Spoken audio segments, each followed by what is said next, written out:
ತಿಪಟೂರು ನಗರದ ಎಪಿಎಂಸಿ ಆವರಣದಲ್ಲಿ ಸರ್ಕಾರದ ವತಿಯಿಂದ ರಾಗಿ ಖರೀದಿ ಕೇಂದ್ರವನ್ನು ಪ್ರಾರಂಭಿಸಲಾಗಿದ್ದು ರೈತರು ದಿಲ್ಖುಷ್ ಆಗಿದ್ದಾರೆ.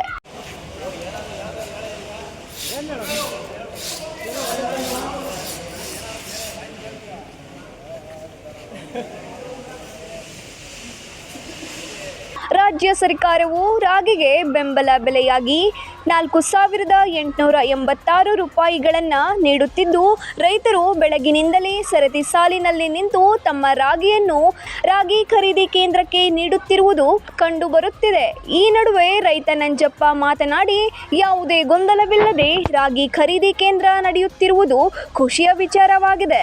ಸರ್ಕಾರವು ಇಂತಹ ಬೆಂಬಲ ಬೆಲೆಯನ್ನೇ ಮುಂದುವರಿಸಿಕೊಂಡು ಹೋಗಿದ್ದಲ್ಲಿ ರೈತರು ತಮ್ಮ ಜೀವನ ಸುಧಾರಣೆಯಲ್ಲಿ ಉತ್ತಮ ಫಲಿತಾಂಶವನ್ನು ಕಾಣಬಹುದು ಎಂದು ಇದೇ ವೇಳೆ ಅವರು ಖುಷಿಯನ್ನು ವ್ಯಕ್ತಪಡಿಸಿದರು. ಮ್ಯಾನೇಜರು ಏನಪ್ಪ ಒಂದು ಎ ಬಿಟ್ಟು ಕಳಿಸ್ತಾ ಇಲ್ಲ ಅಷ್ಟೇ, ಅವರು ಎ ಬಿಟ್ಟು ಕಳಿಸ್ಬೇಕು ಗಾಡಿ ಕೂಡ ಹಂಗಾಗಿ ಬೇಗ ಅನುಕೂಲ ಆಗ್ತದೆ. ಇಲ್ಲಿ ಬಂದು ರೈತರು ಕಾಯ್ಕೊಂಡು ಅಂತಾರೆ, ಅದು ಅದೊಂದು ತೊಂದರೆ ಬಿಟ್ಟರೆ ಇನ್ನೇನು ರೈತ ಕಡೆಯೂ ತೊಂದರೆ ಇಲ್ಲ, ಅಧಿಕಾರಿಗಳ ಕಡೆಯೂ ತೊಂದರೆ ಇಲ್ಲ, ಮಾಡ್ಕೊಂಡು ಹೋಗ್ತಾ ಇದೆ ಅದೊಂದು. ರಾಜ್ಯ ಸರ್ಕಾರವು ರಾಗಿ ಖರೀದಿ ಕೇಂದ್ರ ನೋಂದಣಿಯಾದ ಮೊದಲನೇ ದಿನ ಸುಮಾರು 70 ರೈತರಿಂದ ರಾಗಿ ಖರೀದಿಯನ್ನು ಖರೀದಿಸಿದ್ದು, ದಿನ ಕಳೆದಂತೆ ನೋಂದಾಯಿಸಿಕೊಂಡ ಪ್ರತಿಯೊಬ್ಬ ರೈತರಿಂದ ಕೂಡ ರಾಗಿ ಖರೀದಿ ಮಾಡಲಾಗುವುದು.